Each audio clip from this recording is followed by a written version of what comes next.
organic matter is what becomes compost, and it's when your food waste, your yard waste, any plant waste, any of that just breaks down, and it becomes a soil amendment. A big confusion with compost is people think that it replaces soil, but it's something that you add to soil. Compost, like all living things, needs 5 things to survive: energy, time, water, oxygen, and nutrients. So we're gonna go over the first thing, which is energy, or like the sun. So this is what a compost thermometer looks like. We can look at it together. But it goes up to 200 degrees. And it's really long. So if you have a large pile, you can stick it all the way down. So when we're taking the temperature of compost, I'll stick it all the way down first, and then I lift it about halfway up just to get the middle of the pile.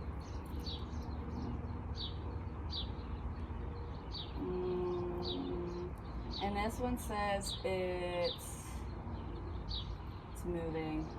It's about 82 degrees. Yeah, and that makes sense since it's kind of done with its cycle, and it'll kind of take the temperature of the air around it. Yeah, it's like more reflective of like outside temperature, especially at the end of its cycle. But the energy of compost, so this lovely graph tells us the 3 phases of compost, and this is like a temperature chart.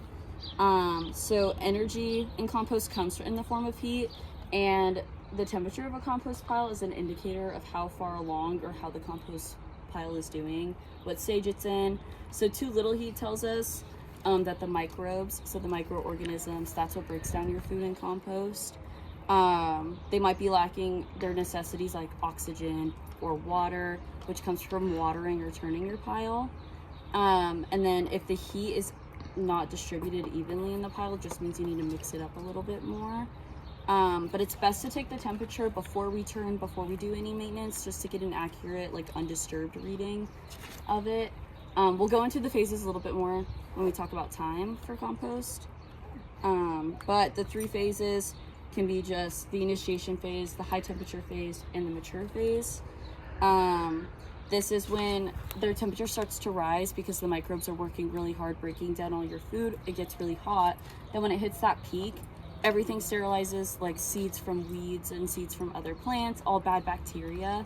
So then your compost is like safe to use in your garden with your other food.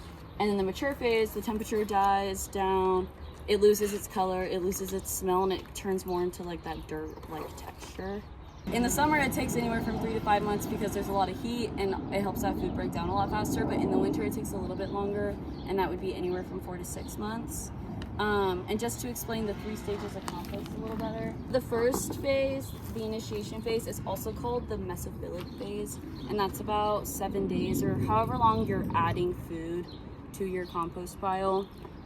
This is the initial decomposition, and the organic matter starts to break down. Once you stop adding food, that's when the temperature will start to rise. So at some point in your pile, you have to stop, just gauge how much like space you have, how much compost you want. Then it'll start to heat up, and then it'll hit the high temperature phase or the sterilization phase. And then this is about anywhere from like 2 weeks to a month.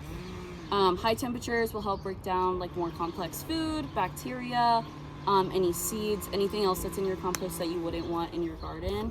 And then the mature phase takes about like 3 months, anywhere, probably 2 to 3 months.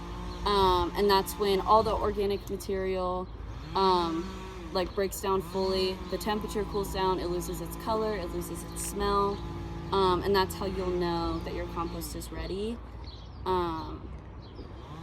So this is pretty similar to what finished compost looks like. We also have a bag of finished compost that I'll pull out later. But yeah, so then after it's in its mature phase and it's all done, it's important to sift it so that you can have like a final product, and yeah, it's good for your plants. Yeah. This is what a tracking sheet looks like for compost maintenance. This is how you make sure that you're keeping track of your compost and kind of how you would know what phase it's in. So you would write your date, the temperature of your compost with your thermometer, the temperature of the air, just so you can compare it. If you like level of moisture, you can write how much moisture is in there. If you added water, if it rained outside the night before, and then any notes like I had to add more food waste, I had to add more browns than usual, the compost is looking like this, just a general way to keep track. And then at the top here, we have the bin number. So we would know which bin we're talking about when using this sheet. Another question we get asked a lot is how often should I turn my compost or do maintenance on my compost? Maintenance is your water, your temperature, your turning. And that should happen anywhere from 3 to 5 times a week. The more you maintain your compost, the faster it cooks, but you also have to give those break days in between maintenance so that temperature can rise and be undisturbed. And people also ask, like, what kind of nutrients are we adding to the soil? All the things that are in your foods are in your plants, like the carbon and nitrogen, are really important for plants to grow.